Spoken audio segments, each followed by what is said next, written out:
હાલો વિદ્યાર્થી મિત્રો, એજ્યુટેકનો ચેનલની અંદર આપ સર્વનું હાર્દિક સ્વાગત છે. વિદ્યાર્થી મિત્રો, આજના લેક્ચરની અંદર આપણે ધોરણ 9 એની અંદર જે ઇંગ્લિશ અને એની અંદર યુનિટ 5 જે રાણી કી વાવ છે એના વિશે આપણે અભ્યાસ કરીશું. આ જે રાણી કી વાવ છે એ પાટણની અંદર આવેલી છે અને કહેવાય છે કે આજથી 1000 વર્ષ પહેલા એ જે રાણી કી વાવ છે એની રચના થયેલી છે. અને આ જે રાણી કી વાવ છે એ જમીનની અંદર 7 માળ ઊંડી છે. વાવ છે ને એના અલગ અલગ પ્રકાર હોય છે. એમાં આપણે કહીએ તો કે નંદા, ભદ્રા, જયા, વિજયા આ પ્રકારના વાવના પ્રકાર હોય છે. આવો પ્રકાર એટલે શું? તો કે એના મુખ એટલે જે પ્રવેશ કરવા માટે જે આપણે કહીએ ને રસ્તો, દ્વાર, એના જે મુખ હોય ને એને એના પ્રકાર પ્રમાણે એને અલગ અલગ પ્રકારે વહેંચવામાં આવી છે. એક મુખ હોય તો એને નંદા કહેવાય છે, 2 મુખ હોય તો એને ભદ્રા કહેવાય છે, 3 મુખ હોય તો જયા અને 4 મુખ હોય તો વિજયા. આ પ્રમાણે આ જે વાવ છે એના પ્રકાર પાડવામાં આવેલા છે. તો આ જે 7 માળની જે રાણકી વાવ છે એના વિશે આપણે ડિટેલમાં અભ્યાસ કરીશું. તો શરૂઆત કરીએ પાઠની. ધોરણ 9 English unit 5 Rani ki Vav. 12 statues of goddess Gauri together at the same place are rarely found anywhere. 12 એટલે કે 12 જેટલા સ્ટેચ્યુ છે. સ્ટેચ્યુ એટલે પણ મૂર્તિ છે. 12 જેટલી જે મૂર્તિ છે ને એ ગોડેસ એટલે કે દેવી ગૌરી છે ને એની પણ 12 જેટલી મૂર્તિ છે. ટુગેધર અહીંયા ભેગી મૂર્તિ, ટુગેધર એટલે કે ભેગી, અહીંયા 12 જેટલી ભગવાન ગૌરીની દેવી ગૌરી છે એની મૂર્તિ પણ આપેલી છે. એટ ધ સેમ પ્લેસ, જે આવી જે જગ્યા છે, આ જે જગ્યા છે રાણકી વાવ, એ જે 12 જેટલી જે ગૌરીની જે મૂર્તિ છે ને એ રેરલી એટલે ભાગ્યે જ, ફાઉન્ડ એટલે તમને જોવા મળે. એનીવેર એટલે બીજી કોઈ પણ જગ્યાએ. આ ગૌરીની મૂર્તિ તમને બીજા ભારતની અંદર ભાગ્યે જ જોવા મળે. ભારતની અંદર તમે બધે ફરો તો ગૌરીની મૂર્તિ તમને નહીં જોવા મળે. એક જગ્યાએ સિવાય, મોઢેરાનું સૂર્ય મંદિર એ આવશે આગળ, ત્યાં જોવા મળે છે. પણ બાકી બીજે તમે કોઈ પણ જગ્યાએ જાઓ તો ભાગ્યે જ તમને જોવા મળે. પણ એ મૂર્તિ અહીંયા આપણે રાણકી વાવ છે એની અંદર આપેલી છે. વિચાર કરો, બાકી બીજે ક્યાંય જોવા પણ નથી મળતી. તો કે જો ધ સન ટેમ્પલ એટલે કે સૂર્ય મંદિર છે ને ઓફ મોઢેરા, ત્યાં કણે આ જે ગૌરી છે ને એની મૂર્તિ તમને જોવા મળશે. બીજી રાણકી વાવમાં, અને બાકી ભાગ્યે જ તમને ક્યાંક જોવા મળે. તો this vav has also all the 12 statue. આ વાવ છે ને એની પાસે 12 એટલે કે 12 જેટલા તો સ્ટેચ્યુ છે ઓફ ગૌરી. આ જે ગૌરી છે એના 12 જેટલા સ્ટેચ્યુ છે, મૂર્તિ છે. હવે એના બધાના નામ આપેલા છે. નામ શું આપેલા? જો ઉમા, પાર્વતી, ગૌરી, લલિતા, શ્રીયા, કૃષ્ણા, મહેશ્વરી, રંભા, સાવિત્રી, ત્રિશંદા, તોતલ. ટોટલ નહીં હું, આ ટોટલ કરીને નથી આપતા કે 1 2 3 4 5 એમ ગણીને નથી આપતા કે આટલા ટોટલ થાય. ટોટલ નહીં, તોતલ, N Tripura.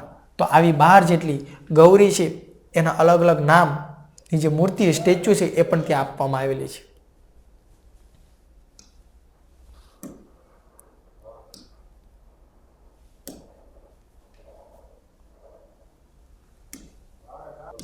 Besides, there are many statues of god and goddess such as Ganesh. જો besides એટલે કે તદ ઉપરાંત, માત્ર તમે અહીંયા જુઓ તો કે વિષ્ણુ, પછી પાર્વતી, પછી ગૌરી એના જ શિલ્પ છે એવું જ નહીં. તદ ઉપરાંત હજુ બાકી છે હજુ ભાઈ. તદ ઉપરાંત there are many statues, ઘણા બધા સ્ટેચ્યુ છે. ગોડ્સ ભગવાન અને ગોડેસ દેવી અને દેવતાઓના તો બીજા હજુ ઘણા બધા સ્ટેચ્યુ છે.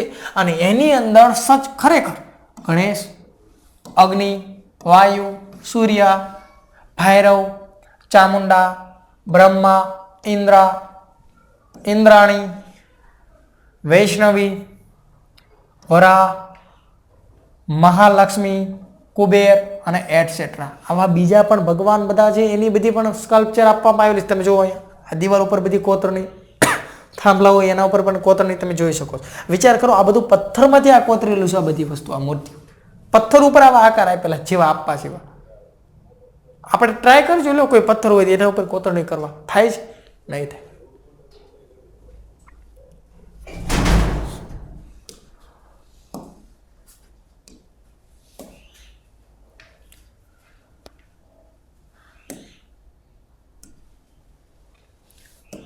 There are also some of the rare sculpture of gods here one can find the statue of lord Buddha. હવે દેર આર ઓલ્સો એટલે કે તદ ઉપરાંત જ થાય, બિસાઇડ એટલે પણ તદ ઉપરાંત થાય. તો ત્યાં also some of the rare એટલે ભાગ્યે જ સ્કલ્પચર જોઈ શકાય આપણે. કેવા? આખા વિશ્વની અંદર તમે જાઓ તો આવી વસ્તુ તમને ભાગ્યે જ જોવા મળે, બાકી ક્યાંય નહીં જોવા મળે. સમજી લો ભગવાન બુદ્ધ છે તો એના 2 હાથ તમને જોવા મળે, કે 4 હાથ જોવા નહીં મળે. તો અહીંયા તમે ભાગ્યે બીજે ક્યાંય નહીં જોઈ શકો, પણ અહીંયા તમે જોઈ શકશો. શું? ગોડ્સ, ભગવાનને. તો હિયર વન કેન ફાઇન્ડ, અહીંયા એક વસ્તુ જોઈ શકાય છે, એક સ્ટેચ્યુ, તમે મૂર્તિ જોઈ શકો છો. કોની? લોર્ડ બુદ્ધા, મતલબ ભગવાન બુદ્ધ છે એની તમે એવી મૂર્તિ જોઈ શકો છો વિથ 4 હેન્ડ્સ, જો 4 હાથવાળી. આવી વસ્તુ તમે બીજે ક્યાં જોવો? તમે ભગવાન બુદ્ધની મૂર્તિ જોઈએ છે તો 2 હાથવાળી મૂર્તિ જોઈએ છે, પણ અહીંયા તમે ભગવાન બુદ્ધની 4 હાથવાળી મૂર્તિ જોઈ શકશો. ત્યાર પછી the statue of Rama. Rama એટલે ભગવાન શ્રી રામ. ભગવાન રામ છે એનું પણ સ્ટેચ્યુ જોવા મળે છે વિથ સ્વોર્ડ. સ્વોર્ડ એટલે કે તલવાર. તમે જે ભગવાનને કે રામને જે જોયા ખરા કે ભગવાન રામ છે એના હાથમાં તલવાર હોય? ભગવાનના હાથમાં તલવાર નહીં હોય, ધનુષ છે. તો આવું તમે બીજે ક્યાં જોવો છો? કોઈ જગ્યાએ. પણ અહીંયા જોઈ શકશો. રામ છે એના હાથમાં તલવાર છે. And shield. શિલ્ડ એટલે કે જેવું કહેવાય રક્ષણ કરવા માટે આમ તલવારથી લડતા હોય આમ હાથમાં રાખે, તો શિલ્ડ સાથે ભગવાન રામ તમને જોવા મળશે. The statue of sun in form of tapasvi. હવે એક સ્ટેચ્યુ પણ તમને જોવા મળશે, સન એટલે કે ભગવાન સૂર્યનું, સૂર્ય દેવતાનું. ઇન ફોર્મ, એવા ફોર્મમાં, એવા સ્વરૂપમાં કે તપસ્વી. ભગવાન સૂર્ય છે પોતે તપ કરતા હોય એવું સ્ટેચ્યુ તમને ભગવાન સૂર્યનું દેખાશે. The statue of Shiva. ભગવાન શિવ ડમરું બજાવે. આ ભગવાન શિવ છે વિથ બીડ્સ. બીડ્સ એટલે કે માળા. ભગવાન શિવ બધા માળા ફેરવતા હોય એવું સ્ટેચ્યુ તમને રાણકી વાવમાં જોવા મળશે. તમે મને કહો આવું સ્ટેચ્યુ તમને ક્યાં બીજે જોવા મળશે? નહીં. તો આ વસ્તુ છે રેર એટલે ભાગ્યે જ જોવા મળે, નહીં જોવા મળે યાર. રેર નોટ થાય, ભાગ્યે જ. ભાગ્યે જ બાય ચાન્સ કોઈક જગ્યાએ જો જોવા મળે તો, બાકી નહીં જ જોવા મળે. પણ એ વસ્તુ તમને અહીંયા રાણકી વાવમાં જોવા મળશે. આ બધી સ્કલ્પચર, આ કળા બતાવેલી છે. ઇન હિઝ હેન્ડ, એમના હાથમાં માળા છે. The statue of Parashurama with soft and gentle expression. ભગવાન પરશુરામ છે એ તમને અહીંયા જોવા મળશે, પણ કેવી રીતે? સોફ્ટ એન્ડ જેન્ટલ, વિનમ્ર સ્વભાવના. એક્સપ્રેશન એટલે એક્સપ્રેસ, વ્યક્ત કરવું. ભગવાન આમ તમે પરશુરામને તમે જુઓ તો પરશુરામ કેવા હોય? હંમેશા બાટલો ફાટી ગયેલો હોય. પૃથ્વી ઉપર જે ક્ષત્રિયો હતા એને હણ્યા હતા, કહેવાય છે 21 વખત. તો ભગવાન વિષ્ણુ છે એને તમે જુઓ તો હંમેશા ગુસ્સામાં, ભગવાન વિષ્ણુ ક્યાં યાદ આવી જાય છે? ભગવાન પરશુરામ છે એ હંમેશા ગુસ્સામાં હોય છે. ગુસ્સાવાળો તમે એમનો સ્વભાવ જોયો હોય છે. ગમે ટીવીમાં એમાં હું વાત કરું છું, લાઈવમાં તમે નહીં જોયો હોય, મેં નહીં જોયો. પણ ભગવાન જે પરશુરામ છે એ ગુસ્સામાં જોવા મળે. પણ અહીંયા ભગવાન પરશુરામ છે એ તમને સોફ્ટ અને વિનમ્ર સ્વભાવમાં જોવા મળે. હાય આમ આવ કહેવાય ને, બધાને સ્માઇલ આપતા હોય, ગુસ્સો સહેજ પણ મોઢા પર ના હોય એવા ચહેરામાં જોવા મળે. રાધર હેવિંગ, જો કેવા જોવા મળે? જેન્ટલ એક્સપ્રેશન, વિનમ્ર સ્વભાવના. રાધર હેવિંગ હાર્ડ એટલે સખત, અને સ્ટ્રીમ લુક, આમ કહેવાય ને મગજ ગુસ્સામાં હોય એના બદલે, રાધર એટલે કે એના બદલે એના ગુસ્સામાં હોય એના કરતાં સોફ્ટ સ્વભાવના એ પોતે તમને જોવા મળશે.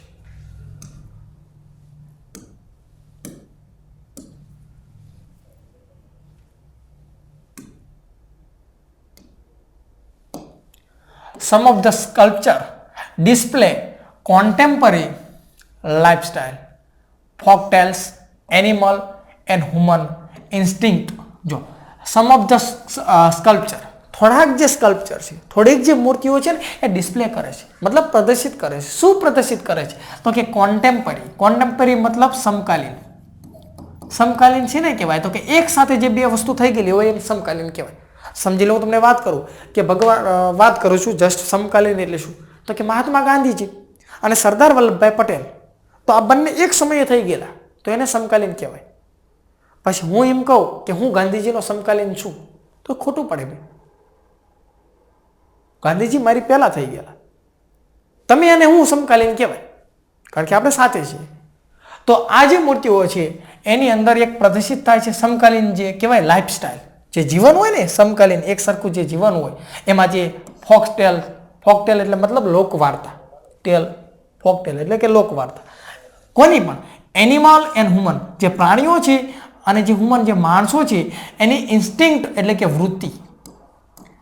પ્રાણીઓ અને માણસો એની જે સમકાલીન જે વૃત્તિ, એમની જે કહેવાય છે લોકવાર્તાઓ, આ બધું પણ અહીંયા કણે પ્રદર્શિત થાય છે. એના ઉપરથી પહેલાંની જે લોક શૈલી એ બધું આપણને પ્રદર્શિત થાય, પહેલાંનું જીવન વૃત્તિ વિશે આપણને ખ્યાલ પડે.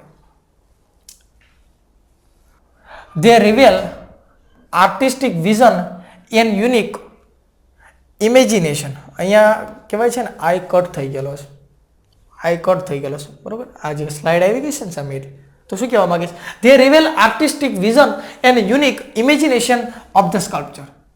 હવે જે આ વાવ છે એ રિવેલ એટલે કે બહાર પાડે છે આર્ટિસ્ટિક જે કળા છે ને એની વિઝન એટલે કે દ્રષ્ટિ.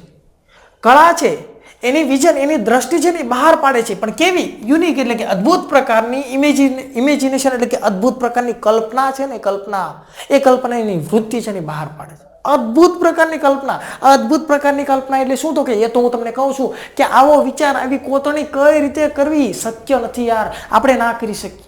તો આ એક અદ્ભુત પ્રકારની કલ્પના થઈ ને, એ એમને માણસોને એવો વિચાર આવ્યો એ વખતે ઉદયમતીને, અને આ કોતરણી કરાવી. વિચાર કરો, આવો પથ્થરમાં આવું કોતરવું એટલે, અને એ પથ્થરમાં પાછું ઝીણું બારીક માળા પાસે ગળામાં દોરી નાખે, તો અહીંયા એ કોતરણી થાય. હવે આપણે માળા છે એના મણકા તમે કરવા જાઓ તો કટકો થઈ જ જાય પથ્થર.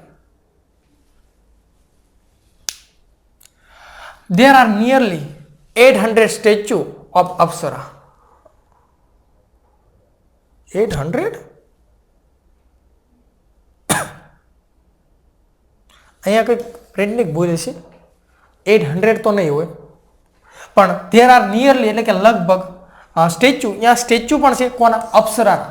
અપ્સરામાં તો બધાને ખ્યાલ પડતી હશે ને, તો કે અહીંયા અપ્સરા છે એના પણ સ્ટેચ્યુ આપવામાં આવેલા છે. The sculpture present in vast range of emotion and feeling. અને જે આ જે અપ્સરા છે એની જે સ્કલ્પચર, એના જે મૂર્તિ જે કોતરવામાં આવી છે ને એ પ્રેઝન્ટ કરે છે, એટલે કે મતલબ પ્રદર્શિત કરે છે. શું પ્રદર્શિત કરે છે? વાસ્ટ એટલે વિશાળ, મોટી સંખ્યાના, વાસ્ટ રેન્જ એટલે મોટી સંખ્યાની અંદર ઇમોશન એટલે કે લાગણી, અને ફિલિંગ મતલબ ઇમોશન અને ફિલિંગ મતલબ એક નજીકના જ શબ્દો છે. એમની જે લાગણીઓ છે ને, અપ્સરા છે એની લાગણીઓ પ્રદર્શિત કરે છે. જે અપ્સરાની મૂર્તિઓ છે અલગ અલગ એની ફિલિંગ, કંઈક આમ હોય ને, કંઈક આમ હોય ને, કંઈક આમ હોય ને, અલગ અલગ પોઝ આપે ને, એમ અલગ અલગ ફિલિંગ. ચહેરાના જે હાવભાવ, ગુસ્સાવાળો હોય, પ્રેમવાળો હોય, સ્માઇલવાળો હોય, ઉતરેલી કઢી જેવું મોઢું હોય, તો આવા અલગ અલગ. એટલે એવું નથી, જસ્ટ હું ઇમોશનની વાત કરું છું કે અલગ અલગ ફિલિંગ છે એ વ્યક્ત કરે છે. ઓન ધ ફેસીસ એટલે એના ફેસ, એના ચહેરા ઉપર અલગ અલગ ઇમોશન ફિલિંગને એ બતાવે. ઓફ ધ અપ્સરા ઉપર તે display variety of different moods. અને આ જે વસ્તુ છે, આ જે વાવ છે, અહીંયા જે સ્કલ્પચર છે, જે મૂર્તિઓ છે એ ડિસ્પ્લે કરે છે વેરાયટી, અલગ અલગ વેરાયટીમાં, ડિફરન્ટ અલગ અલગ મૂડ અને સિચ્યુએશન, અલગ અલગ જે સિચ્યુએશન મતલબ પરિસ્થિતિ છે, અલગ અલગ મૂડ છે એને પ્રદર્શિત કરે છે. આપણું તે દિવસ દરમિયાન મૂડ નથી થઈ જતું, ક્યારેક સવારમાં આપણે જ્યારે ઉઠીએ તો ખુશ મિજાજમાં હોય, ક્યારેક ઉતરેલી કઢી જેવું મોટું હોય, ક્યારેક તોબડો સડેલો હોય, અલગ અલગ ફિલિંગ હોય. તો એમાં આ જે ચિત્રો છે એની અંદર પણ અલગ અલગ ફિલિંગ વ્યક્ત કરવામાં આવેલી છે.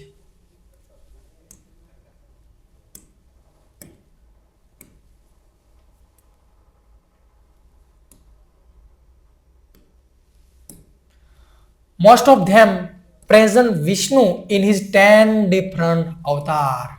વાત કરેલી કે મોસ્ટ ઓફ ધેમ પ્રેઝન્ટ એટલે જે ત્યાં કણે જે હાજર છે, જે વસ્તુ છે, જે મૂર્તિઓ છે, એમાં વિષ્ણુ ઇન હિઝ 10 ડિફરન્ટ એટલે કે અલગ અલગ અવતાર, વિષ્ણુના 10 અવતાર, ભગવાન જે વિષ્ણુના 10 અવતાર થઈ ગયા, તો એ પણ અહીંયા વ્યક્ત કરવામાં આવેલા છે. The most attractive sculpture are those of Vara. અને આ બધા જે સ્કલ્પચર છે, જે મૂર્તિઓ છે, એમાંથી સૌથી વધારે જો અટ્રેક્ટિવ હોય મતલબ આકર્ષિત, આપણને આકર્ષણ કરે એવી હોય તો એ વરાહની જે મૂર્તિ છે ને એ છે.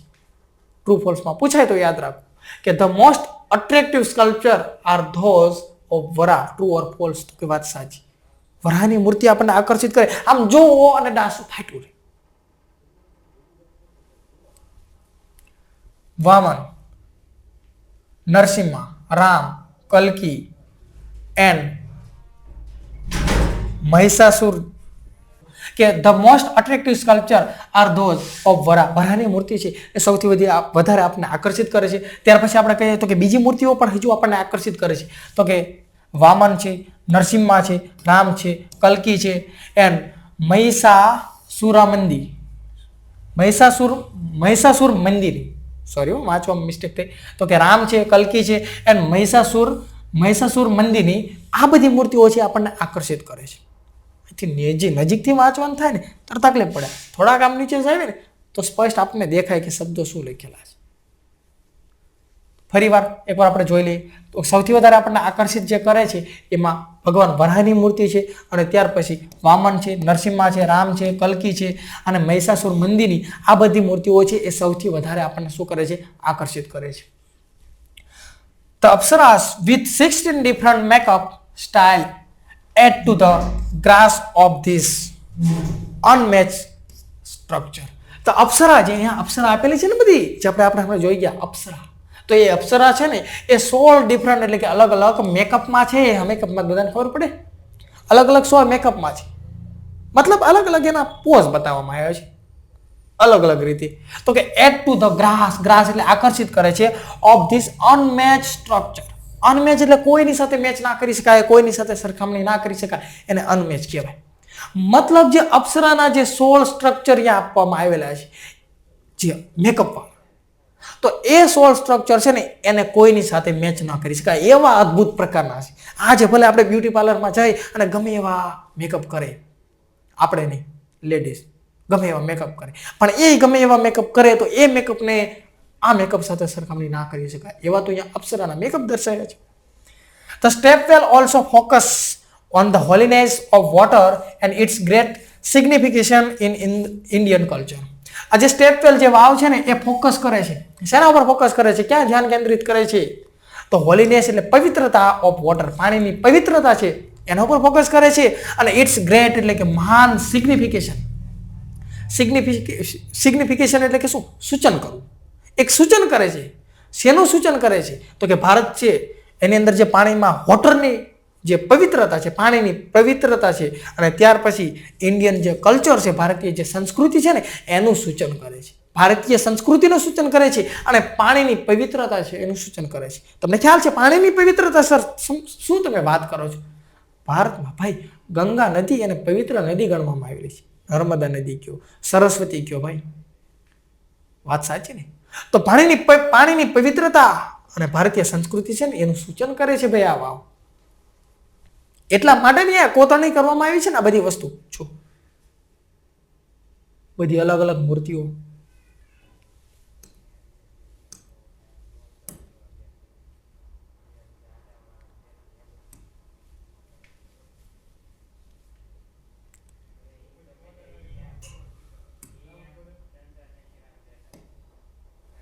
The wow is the most developed, elaborate and ornament example of submerged architecture. આ જે વાવ છે ને એ મોસ્ટ એટલે સૌથી વધારે ડેવલપ એટલે વિકાસ પામી, એલિબોરેટ એન્ડ ઓર્નામેન્ટ. એલિબોરેટ એટલે કે કહેવાય ને વિશાળ પ્રમાણ, અને ઓર્નામેન્ટેડ એટલે કે ઝીણું એવું બારીક એવું, એની અંદર કહેવાય કોતરણી જે થઈ હોય ઝીણી એવી બારીક અને વિશાળ પ્રમાણની અંદર એક એવું એક્ઝામ્પલ છે કે જેને સબમર્જ કરવામાં આવ્યું architecture. It's science the glory of development of step. એટલે અહીંયા જે કહે છે ઓર્નામેન્ટ, આપણે ઘરેણા હોય ને એને ઓર્નામેન્ટ કહેતા હોય. તો આપણું જે ઘરેણા જે સોની જે બનાવે એ વસ્તુ છે, તો આ ઘરેણા છે ને એના ઉપર તમે જોજો ઝીણું એવું બારીક કામ કરેલું હોય. જે સોનું છે એની વસ્તુ ઉપર કહેવાય છે હીરા મોતીને બધું ટાંકેલું હોય, તો એ ઝીણવટપૂર્વક ઝીણું એવું કામ કરવું પડે. તો એમ આ વાવ છે ને એ પણ એક ઓર્નામેન્ટેડ એટલે કે ઝીણું એવું, અને એલિબોરેટેડ એટલે કે વિશાળ એવું, અને એક ડેવલપ એટલે કે વિકાસ પામેલું. પણ એ કેવું સૌથી વધારે વિકાસ પામેલું એક એવું એક્ઝામ્પલ છે કે જે સબમર્જ છે ને કહેવાય. તો સબમર્જ એટલે કે જે કહેવાય છે ને કે જમીનની અંદર હોય, કોઈ વસ્તુ પાણીની અંદર હોય. આ સબમેરીન છે એને સબમેરીન કેમ કહેવામાં આવે છે? કારણ કે પાણીની અંદર હોય છે. તો જે સબમર્જ એટલે કે જે પાણીની અંદર છે, મતલબ આ જે વાવની કોતરણી કરી અને એના જે અમુક પગથિયા એ પણ પાણીની અંદર હોય. તો જે સબમર્જ છે જે પાણીની અંદર છે એવી જે આર્કિટેક્ચર મતલબ જે કળા છે એ કળા, અને પછી કેવી તો કે એલિબોરેટ એટલે કે વિશાળ, ઓર્નામેન્ટેડ એટલે કે બારીક એવી ઝીણું એવું કામ કરેલું હોય, અને એ વિકાસ પામેલી સૌથી વધારે વિકાસ પામેલી આ વાવ છે. ટૂંકમાં કંઈક આ એવું કહેવા માંગે છે કે આ વાવ છે ને એ વિશાળ છે અને ઝીણવટપૂર્વક એની અંદર કામ કરેલું છે અને એ પછી સૌથી વધારે કહેવાય છે, સૌથી વધારે શું થાય છે, ડેવલપ થાય છે, વિકાસ પામે છે. ત્યારે જ વૈશ્વિક વારસાની અંદર સ્થાન મળ્યું હોય, એમનામ તો કોઈ સ્થાન મળે નહીં. It science the glory of development of step. અને આ વાવ છે એ સાઇન એટલે કે નિશાની છે, ગ્લોરી એટલે ભવ્યતા અને ડેવલપમેન્ટ એટલે જે વિકાસ પામ્યો ને, પણ શેનો વિકાસ? સ્ટેપ વેલ એટલે વાવ. આ વાવ છે ને, આ વાવ એ જે કઈ વાવો છે ને એનો ડેવલપ થાય, એનો વિકાસ થાય, એની ભવ્યતા બતાવે છે ભાઈ, એની ભવ્યતા બતાવે છે. મતલબ ભવ્યતા એટલે કીર્તિ, એની આબરૂ, એની નામના, એની પ્રતિષ્ઠા. બાકી ઘણી બધી વાવ છે ભારતની અંદર છે. ભારતની અંદર ભાઈ આટલા બધા રાજ્યો છે, 28 રાજ્યોના 8 કેન્દ્રશાસિત પ્રદેશ છે, તો બધી પણ બીજી પણ જગ્યાએ ઘણી બધી વાવ હોય છે. મેં તમને વાત કરી એમ ગુજરાતની અંદર કેટલી વાવ આવેલી છે, એમાં અમદાવાદની અંદર કેટલી બધી વાવ આવેલી છે. તો આ વાવ છે એ એની કીર્તિ બતાવે છે વિશ્વની અંદર, એમ નામ તો બતાવતી ના હોય, એનું કંઈક ખાસ કારણ છે. ઇન ઇન્ડિયા, ભારતની અંદર, this vav is a large and complex. આ વાવ છે ને એ લાર્જ છે, મોટી છે, અને કોમ્પ્લેક્સ એટલે ગૂંચવણ ભરી છે ભાઈ. એ હળ ના હું છે કે ભાઈ આ કોતરણી કઈ રીતે કરી છે, અહીંથી આ વસ્તુ આ રીતે કઈ રીતે કોતરણી કરી. કોમ્પ્લેક્સ એટલે ગૂંચવણ ભર્યું. ગૂંચવણ ભર્યું એટલે આપણે જોઈને મોહીએ જઈએ, કઈ ખબર જ ના પડે કઈ રીતે આ કર્યું છે.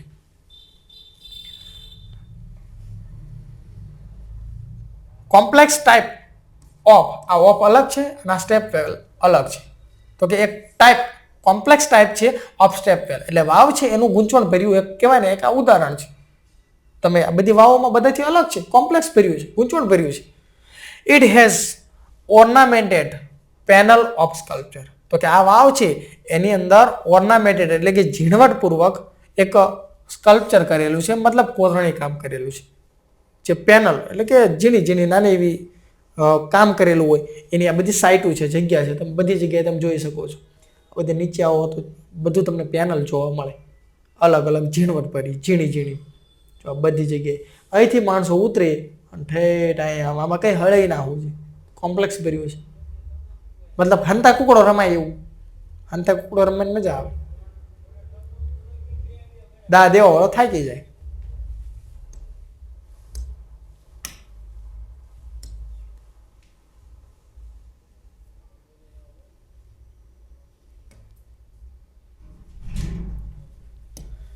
It lay buried under the mud due to flood first and then vanished of the river Saraswati.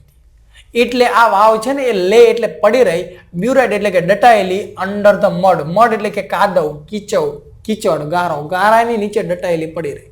Due to એટલે ના લીધે, શેના લીધે? તો કે ફ્લડ એટલે કે પૂર, ફર્સ્ટ એટલે પહેલા તો પૂર આવ્યું કેવાય સરસ્વતી નદી. તો આ સરસ્વતી નદીની અંદર પૂર આવ્યું, તો કે પૂરના કારણે દટાયેલી પડી રહી, કાદવ પછી ગારો આ બધું દટાઈ જાય, એને નીચે આવી જાય તો પડેલી રહી. અને ધ્યાન એટલે કે પછી વેનિશ થઈ ગઈ એટલે કે અદૃશ્ય થઈ ગયું of the river Saraswati. Saraswati છે, સરસ્વતી નદી, તો કે થોડી ઘણી એની અંદર કહેવાય છે કે આ સરસ્વતી નદી એના કિનારે આવેલી છે.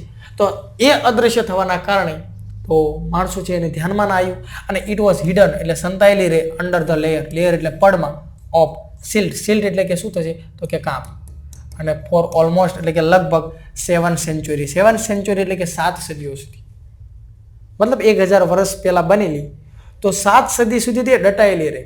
શેની અંદર? તો કે સિલ્ટ એટલે સિલ્ટ એટલે કે કાપની અંદર, પછી મળ એટલે કે કાદવ, કીચડ, ગારો જે કહે છે, પૂર આવવાના કારણે પછી સરસ્વતી નદી અદૃશ્ય થઈ, તો માણસોને એ વસ્તુ કંઈ ધ્યાનમાં ના આવી. પછી થોડું ઘણું અદૃશ્યતા એની જોવા મળે છે આપણને. એવું નથી કે સરસ્વતી નદી પ્રેઝન્ટ નથી, હાજર નથી, વર્ષો જૂની આ નદી છે આજે પણ. પાટણ સરસ્વતી નદીના કિનારે જ આવેલું છે. The archaeological survey of India એટલે કે ASI ટૂંક એટલે કે એને લીધું અ ગ્રેટ કેર એટલે કે કાળજી ઓફ પ્રિઝર્વ ધીસ સ્ટ્રક્ચર. આ જે કંઈ સ્ટ્રક્ચર છે, જે રાણકી વાવ છે, એને પ્રિઝર્વ એટલે સાચવી રાખવા માટેનું જે ગ્રેટ અને કેર એટલે કે કાળજી, સારામાં સારી જો કોઈ કાળજી કોઈએ લીધી હોય તો ASI મતલબ આર્કિયોલોજીકલ સર્વે ઓફ ઇન્ડિયા એની દેખભાળ કરી, ધ્યાન રાખ્યું.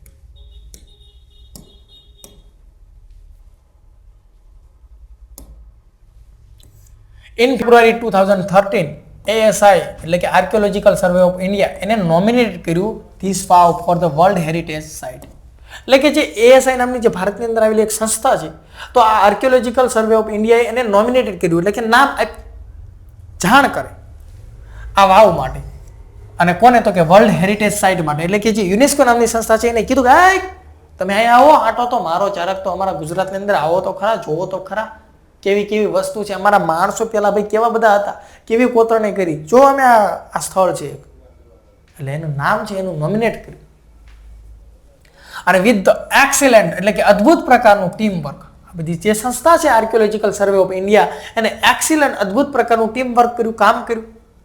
તો એના દ્વારા બાય એટલે કે દ્વારા આ ASI છે એના દ્વારા અને સ્ટેટ ગવર્મેન્ટ ઓફ ગુજરાત એટલે કે આપણું ગુજરાત સરકાર છે એના દ્વારા ઇટ ગોટ એટલે કે આ વાવ છે ને એ ગોટ એટલે મેળવે છે અને રેકોગ્નિશન એટલે કે ઓળખ પ્રાપ્ત કરે છે બાય ધ યુનેસ્કો એટલે કે યુનેસ્કો સંસ્થા છે એના દ્વારા પોતે એક નામના પ્રાપ્ત કરે છે. શેની અંદર? તો કે વર્લ્ડ હેરિટેજ સાઇટની અંદર.